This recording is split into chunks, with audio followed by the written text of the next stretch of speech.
लेकिन आज माता जी ना मुस्कुराई है ना चित्त प्रसन्न।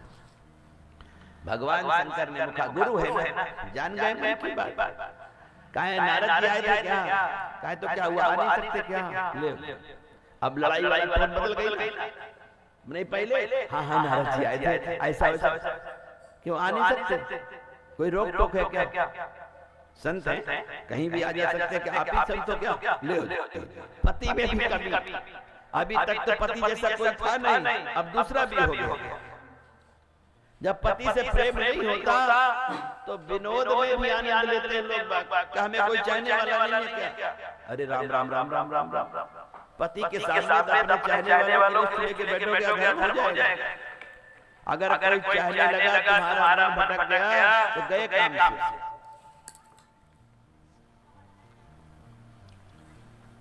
भगवान शंकर ने कहा ये तो अच्छी बात है, कोई आ जाए, पर नारद विशेष हैं। सब ठीक ठाक तो है, कुछ ज्ञान व्यान तो नहीं दिए? काहे क्यों? सबके पास ज्ञान होता है, दे दिए तो क्या हो गया? आपको क्या परेशानी है? आप भी तो ज्ञानी देते रहते।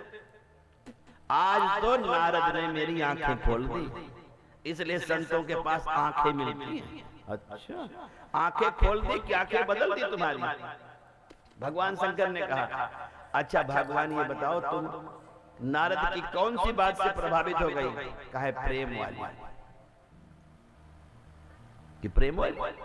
कि हाँ नारद सही कह रहे थे, कोई किसी से प्रेम नहीं करता। पार्वती तुम तो न कहो, हम तो तुमसे बराबर प्रेम करते हैं। ये बराबर ही करते हो जितना हम उतना, पर आप पहले वाला प्रेम नहीं है। बराबर तो व्यापार हो गया, जितना हम उतना आप करते हो।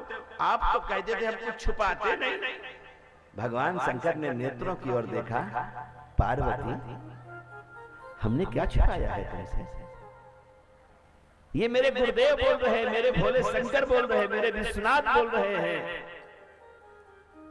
पार्वती आज तक मैंने कोई छल नहीं किया, क्योंकि निर्मल मन जन सो मोहि पावा, मोहि कपट छल छिद्र न भाव। मेरे प्रभु को कपट नहीं अच्छा लगता, इसलिए मैं अपने भगवान को पाता हूँ, भगवान मेरे को पाते हैं। हम दोनों प्रेम करते हैं। हाँ उन्हीं से कर लो प्रेम, हमसे तो कोई प्रेम किया नहीं। पार्वती मैंने आज तक तुमसे कुछ नहीं छुपाया, कुछ नहीं छुपाया। फिर एक बार बोलो। भगवान ने कहा पार्वती मुझे तो याद नहीं कि मैंने कुछ छुपाया। जो सबसे गुप्त चीज होती है, मेरी साधना, मेरी आराधना, मेरे ईश्वर का चिंतन, मेरे ईश्वर की झांकी, वो तक मैंने तुमको दिखा दिया। और उससे बड़ी वस्तु क्या है बताने के लिए? कि ये माला के बारे में कभी बताए? ये माला किसकी पहने घूम रहे हो? भगवान शंकर थोड़े शर्माए, पलके झुकाई। अच्छा अब भेद खुल गया तो शर्मा रहे हो? कभी आप बता देते क्या, हम कुछ कहते क्या? अच्छा ये बताओ ये कौन है तुम्हारी? भगवान शंकर के नेत्रों में आंसू आ गए कि ये रहस्य है हमारा। कि कैसा रहस्य? आज इसी रहस्य को पूछूंगी। अपनी पत्नी कहते और बताते नहीं। आपने तो कहा था मैं गुप्त से गुप्त बात बताऊंगा। भगवान शंकर ने कहा पार्वती मैंने इसलिए नहीं बताया कि मेरे प्रेम का प्रदर्शन हो जाएगा, लेकिन आज जब तुम जानना ही चाहती हो ना, तो ये मुंडमाला तुम्हारी है। ये मुंडमाला तुम्हारी है। जितनी बार तुम जन्म लेकर मृत्यु को प्राप्त होती हो, और तुम्हारे जाने के बाद मैं उन मुंडों की माला को स्वीकार कर लेता हूं। तुम मेरी चामुंडा हो, तुम मेरी चंडिका हो। कि जितनी बार कि हाँ कहा तब तो और प्रेम नहीं करते हो। हर बार हम मर जाती थी और आप नहीं मरते हमारे लिए। ये कौन सा प्रेम है? अरे प्रेमी तो वो है जो प्रेमी के लिए मर जाए। अब पता चल गया कि तुम बिल्कुल प्रेम नहीं करते हो, केवल माला ही पहने रहते हो। आंखों में आंसू आ गए कि मैं कैसे मरता, क्योंकि मैंने अमर कथा पाली है। क्या पाली है? अमर कथा। भगवान की पावन कथा का मैं रसास्वादन करता हूं, इसलिए मैं सदैव अमर रहता हूं। कि वाह प्रेमी कहते हो और अकेले अकेले अमर कथा। उस अमृत पान कर लिया और हमें नहीं पिलाया। कहा पार्वती ये तो गलती हो गई। कहा ठीक है, इस बार प्रेम करते हो तो फिर अमर करो। कहा चलो फिर अमर कथा सुनाते हैं। भगवान शंकर माता पार्वती को ले गए और ले जाकर के देखा कि अगल बगल कोई है तो नहीं। पार्वती ने कहा देखो कोई है तो नहीं, हम तुमको अमर कथा सुनाने जा रहे हैं। चारों तरफ दृष्टि डाली तो कोई जीवित नहीं था। भगवान शंकर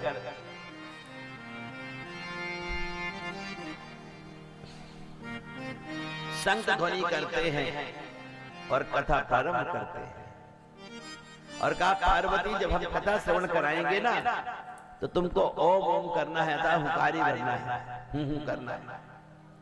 कार रूपणे जन जन जम बनादनी ब्राह्म भीम भूम भैरवी भद्रे भवन में ते नमो नमः।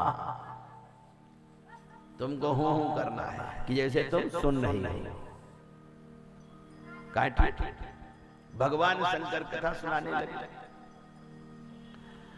कथा सुनाते सुनाते जब 11वें स्कंद में पहुंचे तो कथा अनवरत चलती थी। भैया 5 दिन लगातार कथा चली है। ये भागवत कोई घंटों की कथा नहीं है। 5 दिन रात दिन कथा चली है। भगवान शंकर के नेत्र बंद हैं और माता पार्वती हूं कर रही है। जैसे 11वें स्कंद में कृष्ण भगवान का और उद्धव का संवाद शुरू हुआ, उसके पहले माता पार्वती को थकान आ गई और नींद के कारण वो सो गई। जब माता सोने लगी तो जो विगलित अंडा था ना, कथा के प्रभाव से वो सुख हो गया, बन गया। और उनको श्री राधा जी की याद आई कि अगर यहाँ न होते तो आज ये सुख कहाँ पाते अमर कथा। उस अमर कथा को सुनने के लिए उनके मन में आया कि ये तो सो गई हैं, अगर ये सो गई, अगर हुकारी नहीं भरेंगे तो कथा नहीं मिलेगी।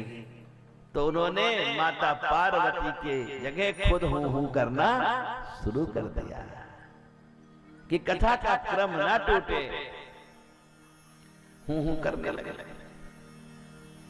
इतने में जब कथा विश्राम हुई, जय जयकार लगाया, बोलो बाके बिहारी लाल की, राधा कृष्ण भगवान की। जब जय जयकार हुई तो पार्वती जागी। कहा फिर आगे क्या हुआ? उद्धव जी ने क्या कहा? क्या मतलब? कहा हम सो गई थी। तो कहा ये हूं कौन कर रहा था? फिर कहा हमें नहीं पता।